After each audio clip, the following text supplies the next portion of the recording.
নমস্কার, বৈদিক বার্তায় আপনাদের সকলকে সুস্বাগতম। আমরা শ্রীমদ্ ভাগবত গীতার দ্বিতীয় অধ্যায় সাংখ্য যোগ আলোচনা করছি। আজকের বিষয় আমাদের দশম এবং একাদশতম শ্লোক আমরা আপনাদের সামনে আলোচনা রাখব। আমরা ইতিমধ্যেই জেনেছি অর্জুন ভগবানকে জানিয়েছেন যে তিনি আর যুদ্ধে অবতীর্ণ হবেন না এবং রথের উপর বসে পড়েছেন। এই পরিস্থিতি দেখে সঞ্জয় ধৃতরাষ্ট্রের কাছে জানাচ্ছেন। আমরা অধ্যয়ন করব দশম শ্লোক।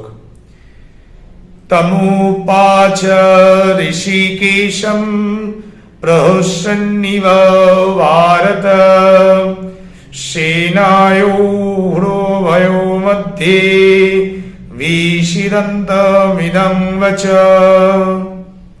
দ্বিতীয় শ্লোকের দশম শ্লোকে দ্বিতীয় অধ্যায়ে ভগবানের উদ্দেশ্যে ভগবান কি করলেন সেই বিষয় জানাচ্ছেন সঞ্জয়। সঞ্জয় বলছেন, হে ভরতবংশীয় ধৃতরাষ্ট্র, অন্তর্যামী শ্রীকৃষ্ণ উভয় সেনার মধ্যে শোক নিমগ্ন সেই অর্জুনকে মৃদু হেসে তিনি কিছু বলছেন। সেনা উভয় মধ্যে, উভয় পক্ষের সেনা দলের মাঝখানে যে রথ তিনি স্থাপন করেছেন সেই রথের উপর উপবেশন করে তিনি অর্জুনের দিকে তাকিয়ে ভগবান মৃদু হেসে তিনি কিছু বলছেন। কি বলছেন? পরের শ্লোক। শ্রী ভগবান উবাচ, ভগবান একাদশতম শ্লোকে বলছেন, অশুচ্চানশ্বচত্মাম প্রজ্ঞাবাদংশ্চ ভাষসে গতাসুনগতাংশুশ্চ জ্ঞানুশুষ্যন্তি পণ্ডিতা। বলছেন, হে অর্জুন, যাদের জন্য তোমার শোক করা উচিত নয়, অশৌচন,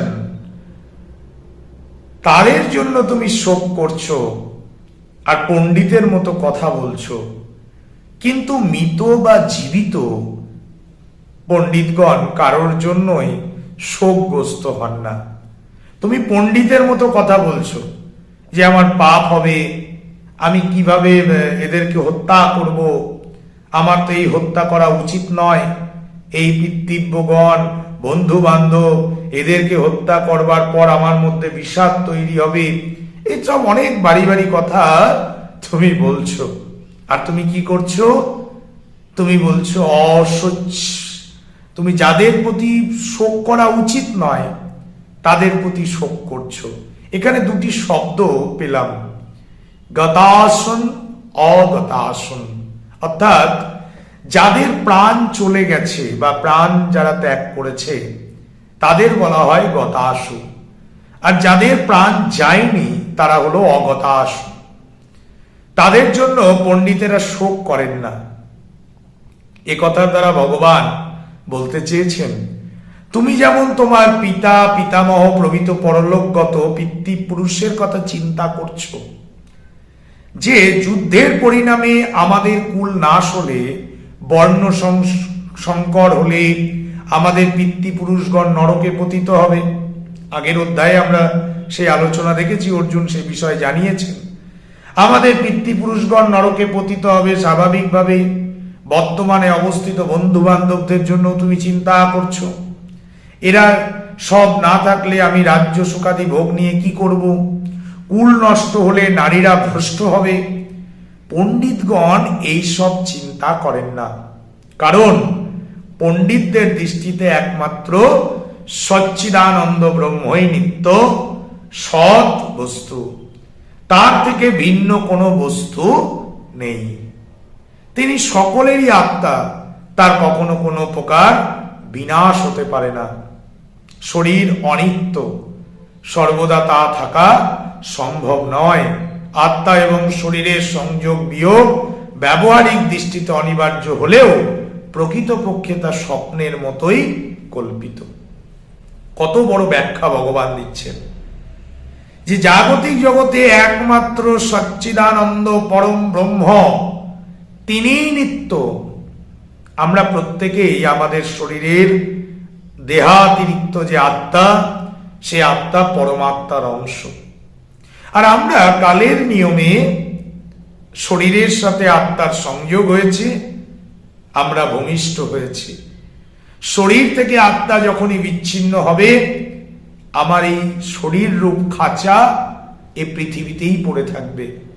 আর আমার হৃদয়ের অন্তঃস্থলে যে পরমাত্মার অংশ, যাকে প্রতিনিয়ত উপলব্ধি করা যায়, যাকে দেখা যায় না, যাকে অনুধাবন করতে হয়, যাকে অনুসরণ করতে হয়, সেই তিনি তখন এই দেহ ত্যাগ করে অন্যত্র পাড়ি দেবেন।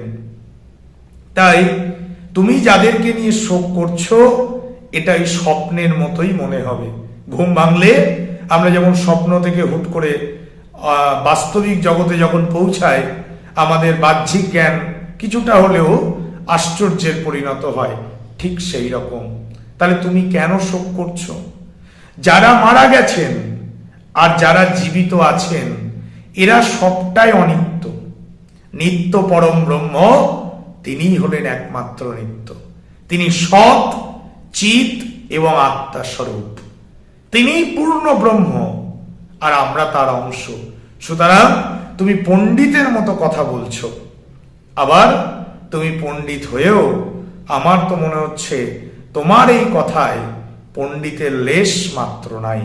ভগবান অর্জুনকে মৃদু হেসে একবারে বাস্তব তথ্য তিনি তুলে ধরলেন। এ দেহ থাকবে না, এ দেহ ছেড়ে প্রাণ ও পাখি ঠিক বেরিয়ে যাবে।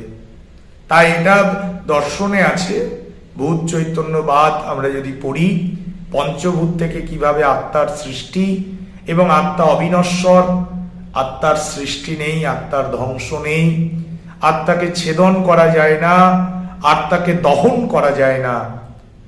হ্যাঁ, তো এরকম পরম ব্রহ্মার বা পরম ব্রহ্মত্বের অংশ স্বরূপ আমাদের এই জীবাত্মা স্বরূপ পরমাত্মা আমাদের মধ্যে বিরাজমান। আপনারা উপলব্ধি করুন, প্রতিনিয়ত আপনি খান, কে খায়? যে খায় সে কি অনুভব করে? আপনি ঘুমান, কে ঘুমায়? আপনি ঘুমন্ত অবস্থায় নির্বিকল্প সমাধিস্থ হচ্ছেন, বাহ্যিক জ্ঞান আপনার কাছে নেই। সাপও কামড়াতে পারে, মশাও কামড়াতে পারে, কিন্তু ওই যে প্রতিদিন আমরা নির্বিকল্প হচ্ছি, ওম তৎসৎ পরম ব্রহ্মে মিল হচ্ছে, ঠিক ভগবান সেই তথ্য, সেই নিত্য সনাতন দর্শন আমাদের কাছে উপস্থাপন করলেন। আজ এটুকুই। হরে কৃষ্ণ, ওম তৎসৎ। সকলে ভালো থাকুন, সুস্থ থাকুন। হরে কৃষ্ণ, ধন্যবাদ।